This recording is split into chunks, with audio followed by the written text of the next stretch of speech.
நான் என்ன கேட்டாலுமே அவர் வந்து என்னால் முடியாது, நம்மக்கிட்ட இவ்வளோதான் இன்கம் இருக்குது அப்படிலாம் சொன்னதே இல்லை. வேணுமா வாங்கிக்கலாம், இதுதான் சொல்லுவார். என்ன விலை இது அப்படிலாம் அதெல்லாம் இல்லை. உனக்கு வேணுமா நம்ம வாங்கிக்கலாம், இன்னைக்கு இல்லைனாலும் நான் எப்போ வேணா வாங்கி கொடுப்பேன். இன்னைக்கு நான் சொல்லியிருப்பேன், அதை வாங்கிட்டு வந்து கொடுப்பாரு மறக்காம. அந்த மாதிரி என்ன பொருள் ரொம்ப ஆசைப்பட்டு வாங்கின ஒரு பொருள்? ஒரு ட்ரெஸ்னால சரி, இந்த ட்ரெஸ் பார்த்தேன் நல்லா இருக்கு பார்த்துட்டு இந்த ட்ரெஸ் நல்லா இருக்கு, நான் ஆர்டர் பண்ணேன். அந்த டைம்ல அப்படியா சேவ் பண்ணிடுவேன், என்ன பண்ணா காசுல அந்த ட்ரெஸ்ஸை ஆர்டர் பண்ணிட்டேன். இவன் நீ பார்த்தது விஷயம் என்னன்னா, இவன் ஒரு 3 வருஷத்துக்கு முன்னாடி பார்த்தத நான் அதுக்கப்புறம் ஆர்டர் பண்ணுவேன். சின்ன சைஸ் இதை தானே கேட்டேன்.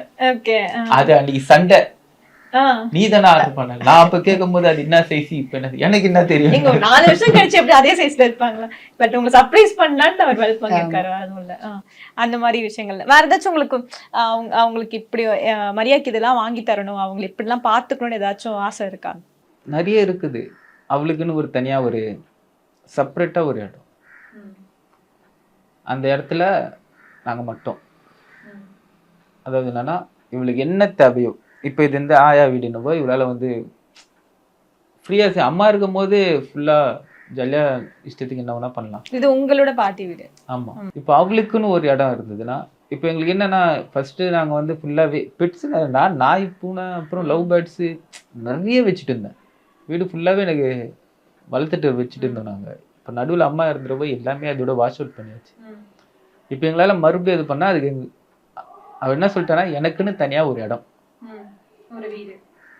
அந்த இடத்துல நான் பண்ணிப்பேன். அது சின்னதா போலகோட்டா வந்தாலும் அது நம்ம வீடு, என்ன வேணா பண்ணிக்கலாம், இங்கே வேண்டாம் இங்கே வேண்டாம் அப்படின்னு சொல்லி டாக்லாம் எடுத்துட்டு இது வாங்கிக்கலாம், இந்த டாக் வச்சு வளர்க்கலாம் அடிக்கடிக்கு எடுத்துட்டு வருவாரு.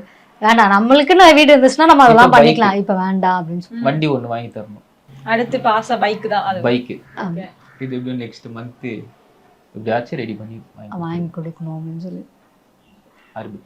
உங்களுக்கு எப்பெல்லாம் தோணிருக்கு இவங்க வந்து நம்ம லைஃப்ல கிடைச்சது ரொம்ப கிஃப்டடு, இவரை மாதிரி ஒரு பார்ட்னர் கிடைச்சது ரொம்ப கிஃப்டட்னு எப்பெல்லாம்? இவருமே ரொம்ப ஃப்ரீடமா எங்களை இந்த ட்ரெஸ் போடணும்.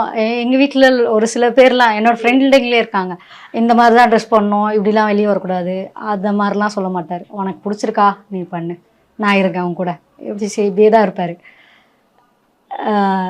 நிறைய ஃப்ரீடம், ஸ்ட்ரிக்டாலாம் இருக்க மாட்டார்.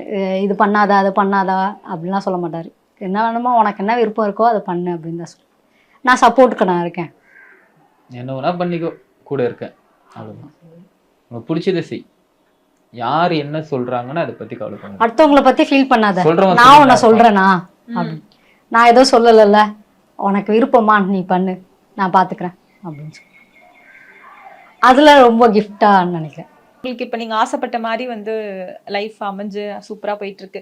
மரியாக்குன்னு ஏதாவது ஆசை இருக்கா லைஃப்பில் வந்து அடுத்து இது பண்ணணும், அந்த மாதிரி ஏதாச்சும் ஆசை இருக்கா? கடை டெவலப் பண்ணோம் அப்படின்னு சொல்லி எங்களுக்குன்னு வந்து ஒரு மந்த்லி இன்கம் மாதிரி இருந்தால் நல்லாயிருக்கும் அப்படின்னு சொல்லிட்டு இருக்குது. அதனால நாங்கள் ட்ரை பண்ணிகிட்ருக்கேன் கொஞ்சம் கொஞ்சம். சரி, ஒன்று கடை டெவலப் பண்ணலாம், இல்லை வேலை எதனா பார்க்கலாம் அப்படின்னு சொல்லிட்டு.